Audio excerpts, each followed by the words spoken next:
my name is Alicia. Today I'm going to be informing you on how to paint a self-portrait. You're going to want to start with getting a picture. You don't have to necessarily use your own picture. You can take a picture you find online like I did, but you have to make sure that you get good lighting on the picture. It has to have good composure, good lighting from one angle so that you have all your bright spots on one spot on one side, all your dark spots on the other side.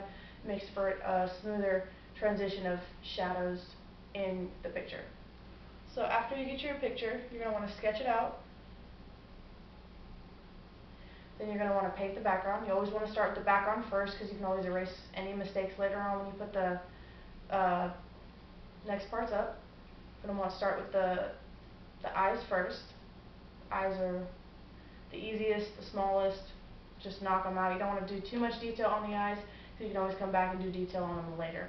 So after you start with the eyes, you're going to want to start with the darkest spots on the skin. You can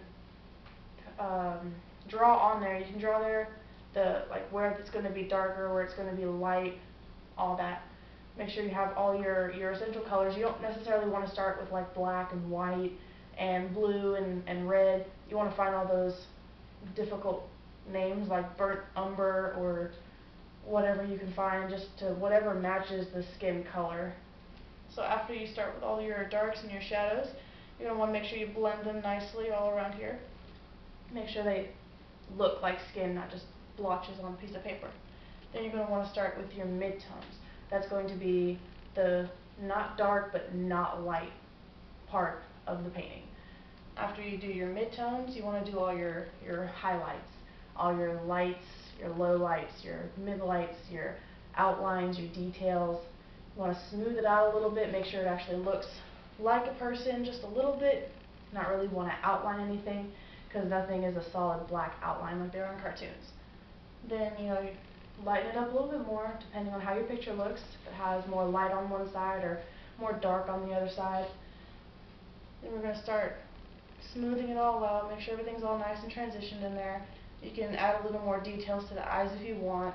Just make sure everything looks nice and like skin pretty much. You can start with the hair here in a little bit.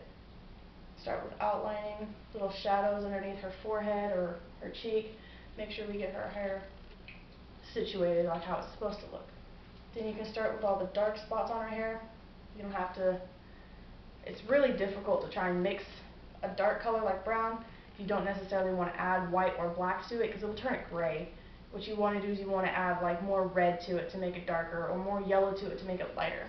So when you do that, you'll get all the nice little cookie brown, I guess is what you could call it, right there. That's kind of like the mid-tone that you put on your skin earlier. Then after that, you're going to want to put the other color, the light color, the light brown right there to highlight where the sun was touching her hair.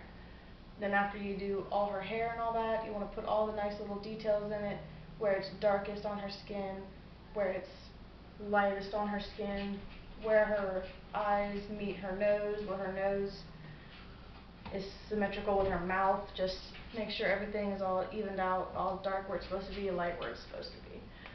So that's just a little quick tutorial on how to paint skin. Thank you for being here and watching my speech. Appreciate it.